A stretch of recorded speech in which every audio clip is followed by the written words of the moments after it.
So we're on our way to meet Bonnie, who was really reactive to dogs and people, and we've done a lot of work on the way she feels around other dogs and the way she feels around people. Done lots of play. Our owners have done a really great job, and we've introduced an e-collar. So today the plan is get her off lead and then get her into group class, hopefully off lead as well. So we'll see how it goes. Nice. Good. Yes. Good. Whoa. Bonnie, come. Nice. Yes. Cool. Good kiddo. Bonnie, get daddy. Hi. Yes. Clifford, come here. Good. Good. That's nice. So good. Yes. Perfect. 1, 2, that. To a heel. Heel. Nice.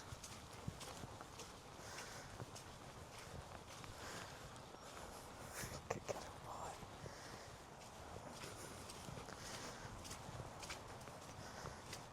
Clever girl. Then straight onto a bed. Bed. Nice. And then you just walk away. You just keep walking. So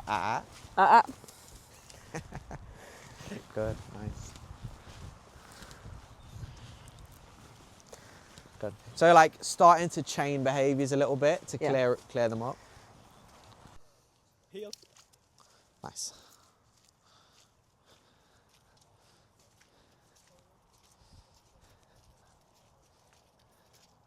Awesome. Really.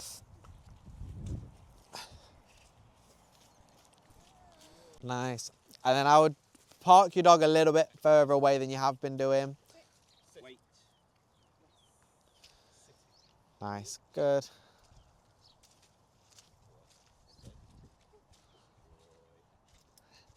Really good, guys. Really, really good.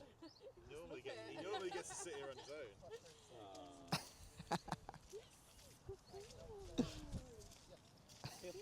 You asked for it, so here it is for free.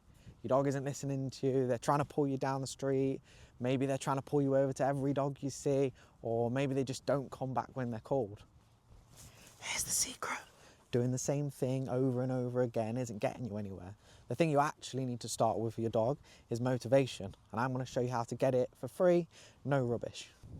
Just click the link in the description to get your free motivation guide now and start actually seeing the results you want to see in your dog. Okay, so equipment. What equipment can you name, and why might we use equipment? Okay, an e-collar, a Yeah. prong collar, a lead, Yeah, a slip starting off lead, with the big guns, a slip lead. a halty, a muzzle, Yeah, toys. yeah. And so what's the purpose of equipment? To help you have good behaviour with the dog, keep the dog safe, Yeah. have fun with the dog. Yeah, so like us as dog trainers, or me as a dog trainer, not you. No, definitely not. Like the purpose of being a dog trainer is to be able to give the dog a better quality of life and like as much freedom as we can, and for you as pet owners to be able to enjoy life with a dog. And so our aim is to be able to provide you with that, and if we need to use tools to help us achieve that, then we will. And so often people look at tools as a bit of like a hierarchy, as we'll start off with a harness, and then we'll go to a flat collar, and then we'll go to a slip collar, and then if that's not working, we'll go to a prong collar, and if that's not working, we'll go to an e-collar, for example. And I find that that's not the right way to look at it. If we can give your dog the best quality of life as quickly as possible, because time does matter, then going straight to a piece of equipment that's going to allow us to do that is is what's best for the dog and what's best for you guys. So how do you think we introduce a piece of equipment? Or what do you think is important about introducing a piece of equipment? That you do it right the first time. Yeah. So we don't want to give like a negative connotation to Yeah. equipment, and also we don't want to end up. There's a danger of making equipment an activator for behaviour. But also, what's important about introducing equipment is that, and pretty much any piece of equipment, is that the dog understands it, and the dog understands how to turn it off. So most equipment, when we talk about your slip collars, your slip leads, your prong collars, your e-collar, it provides pressure to the dog, right? How we talked about last time in the last video about a little bit about negative reinforcement and what it is. And it's like that seatbelt sound in your car, the ding, ding, ding, you need to do something now, ding, ding, ding. And so the dog needs to understand how to turn it off, okay? So when it comes to choosing the right piece of equipment for your dog, obviously it depends on what behaviour you're looking to change, but what might also depend on? The size of them. Yeah, the size of them, definitely. What behaviour it is that you're wanting to work on. Yeah. Um, Your ability as a handler. yeah. We've definitely had some people in the past that, I wouldn't want to put an e-collar in their hand. Your budget as well. If you're going to look at using an e-collar, for example, you don't want to get one of the shitty ones off Amazon that are like 60 quid because, there's no point using faulty equipment because you'll just create more problems than you've already got. So when choosing the piece of equipment, you want to make sure we're going to give the dog as less conflict as possible. And so something that I like to do is that if we've got a big, powerful, strong dog, sometimes going to maybe like what's known as like a softer piece of equipment, maybe like a slip lead, for example, over a prong collar isn't always a good choice, because the slip lead, you might have to give loads and loads of pressure and you might have to do loads and loads of reps. Whereas if we can give less conflict from a prong collar, then it means that we can get the job done more effectively, but also it means that we can get the job done quicker. So time really, really matters as well. And why do you think time matters?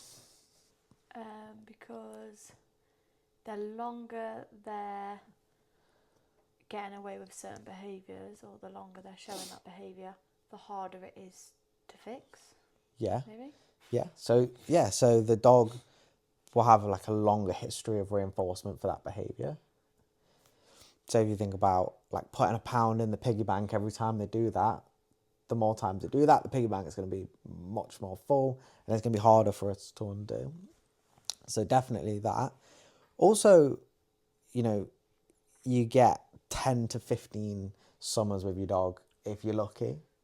And so being able to sort out a problem as quickly as possible definitely matters. Like the longer, he's just going to sit there and lick his dick in the same time. The quicker we can get something sorted and you actually start enjoying the time with your dog and being able to let them off the lead and go on the hikes you want to go on and so on, the more enjoyable your life's going to be with the dog. That's why you get a dog, is you get a dog to go and take them off lead and enjoy going on long walks and take them to the pub and so on. So definitely the equipment matters, and therefore if we choose the right piece of equipment, we could get the job done quicker. A lot of people pretend that, dog training should take loads and loads of time. And whilst I agree that, patience is important, and some dogs take more time than others, at the same time, of course we want to get the job done as quickly as possible so you can start enjoying time with your dog. Make sense? Makes sense. So the more that we can use equipment to be able to give our dog boundaries and tell our dog not to do something or help our dog understand what we do want them to do, then the better life we can give them. The people that Not everyone, because every dog's different, but some of the people that might be against using certain tools are then therefore restricting their dog and making their dog's world really, really small, because all of a sudden the dog can't go off lead because we can't trust them, or the dog can't go to the pub because he's going to boot off at the other dog, or we can't take our dog to certain places, and when we do, the dog's at the end of his collar choking himself out, or he's at the end of his harness like just getting himself worked up. Whereas if we have a piece of equipment that helps the dog understand, like, hey, you need to come back when you're called and you can't do that, then all of a sudden their world opens up and it becomes really big, and he understands, now I can go and do whatever I want. I can go and be a dog. I can go and sniff the shit, and I can chase the birds, and I can chase the squirrels, but I just can't do that. I just can't boot off at the other dog, or I've got to come back when my owner says. Brilliant. All of a sudden their world opens up, right? So as a bit of a link to that, a lot of people want to ban certain tools. In the UK, they're obviously talking about banning e-collars, which they've done a few times. What do you think about that? Banning them? Yeah. Well, before I met you, I wouldn't have cared, because my opinion on stuff would have just been what I saw on social media. So I never had a dog. I know nothing about dogs still. I just know Clifford. But if I was to look into it on my own research without any knowledge, social media and stuff tells you that they're the worst thing ever. So I would think they're the worst thing ever, because that's the only thing that I've been told. So if I saw a thing saying they're banned, and then if you look on all the comments like, yeah, well, they're abusing their dog, I'll be like, oh yeah, that's probably why they're banning it. But now, obviously, you've educated me, and I see what... Sort of. Yeah, kind of. And I see, like, what an amazing life Clifford has, and that it's not cruel at all, and that he's literally the happiest dog ever, and, like, does so much. Obviously, now my opinion would have changed, and I'd be like, no, because... Yeah, and Clifford's benefit from it. Yeah, and you make a really good point when you talk about, those voices, unfortunately, are often the loudest, all the ones you see on social media. Because even now, if I see a video, out of curiosity, I look at the comments, obviously knowing what you've told me and taught me, and I see all the comments of people just slating anyone with an e-collar, and I'm like, I'm not being funny, but have you met my dog? Yeah, I saw a video the other day, actually, of a woman, I think I showed it to you, a woman saying that she wouldn't let her dog associate, just some fucking crazy woman on TikTok, saying that she wouldn't let her dog socialise with a dog that was e-collar trained, and she didn't really give a reason, she just sort of said those dogs are likely to switch because they're scared. Yeah, it's crazy. But no, but we've took Clifford out on his e-collar before, and a lady said to her dog, stay away from them, you'll get zapped. We didn't even know who she was. What do you mean you'll get zapped? Yeah, that's how it works. It just fires out electric at people. Yeah, like you said, unfortunately, with dog training,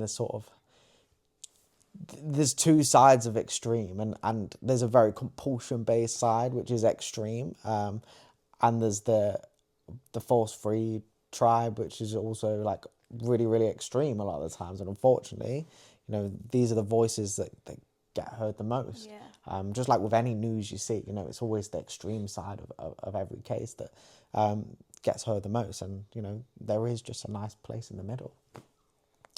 Yeah, definitely. And then you made a good point there that I wasn't even going to talk about that. What? That conversation we just had, I wasn't going to talk about that. You made a good point. Yeah, because I led that conversation, did. darling. You did. That's why we need you on the channel. Yeah. So here's my thing about banning things in the dog industry. They can look at banning equipment and banning breeds and so on. And I'm not an expert on dog breeding. However, this is my take, and I'd like to know your opinion as well. Okay, it's probably going to be the same as yours, because all I know about dogs is from you. I don't understand. Let's forget banning equipment and banning breeds. Let's start banning breeders. I don't understand why it's still allowed. And so if there was a set amount of breeders for each breed, then they could really regulate it. So let's say they could have, 5 border collie breeders across the country and someone regulates them. And because it's regulated, they'd stop giving border collies out left, right and centre. And so they could, the breeders could say, look, have you got a farm? No. Okay. Do you do agility, or do you do a sport with your dog? No. Well, why do you want a border collie then? Or they could stop giving Malinois out left, right and centre, or whatever it is. And so if there's someone there to regulate each breed, then, you know, they're not going to go into the wrong hands. And then we're not going to have to go and fix loads of problems because the wrong people aren't having the wrong dogs. And I think there should be a lot more education on the type of dog that you're getting and the lifestyle that, you know, maybe it needs. We expect our dogs more than ever to fit into our human lives, and sometimes it's just not realistic. And then on top of that, we're trying to stop the management of the dog with certain tools and so on. And then it becomes all of a sudden, well, what do you want these dogs for? You get what I mean? Like, the more pet-friendly breeders, there could be, there's 30 of them set throughout the country. And then there could be some of the more working breed dogs and sporty dogs. There could be less of them. And that makes sense. And then you have a tick sheet of what the owner needs to, what criteria the owner needs to fill out to have that. Stop getting border collies if you don't have a farm. You're very passionate about Why? that, aren't you? Yeah. You've said that twice. Because I get a lot of border collies. Yeah. No, I know what you mean, definitely. Like, if you're getting a dog, you definitely need to know, like, what traits they need. That doesn't make sense. I don't know what I'm trying to say. I know what I'm trying to say. You need to know what you're getting yourself into. Yeah. Genetically. Like you say, if you're someone that just wants to walk around the block and your dog be happy with that, then you can't, without realising, get a really hyper dog that needs to go on hour-long walks, and then you're moaning that it's going skits in the house because all you're doing is walking around the block. Yeah. And then you've got Keith down the pub telling you it's all in how you raise them. It's not. Stop telling people that. It's not all in how you raise them. It makes a difference. It makes a big difference. But it's definitely not. No matter how you raise it, you get a Malinois, it's always going to want to bite your ankles because it's what it's bred to do.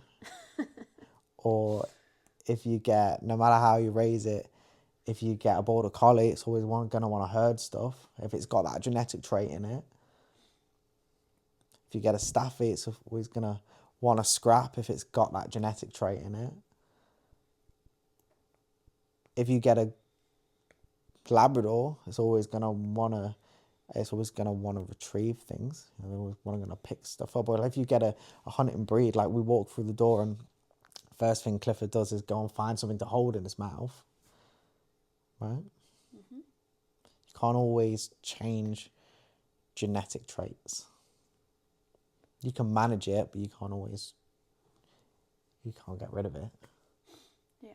So to round up that conversation a little bit on equipment, what are the take-ins for these guys at home?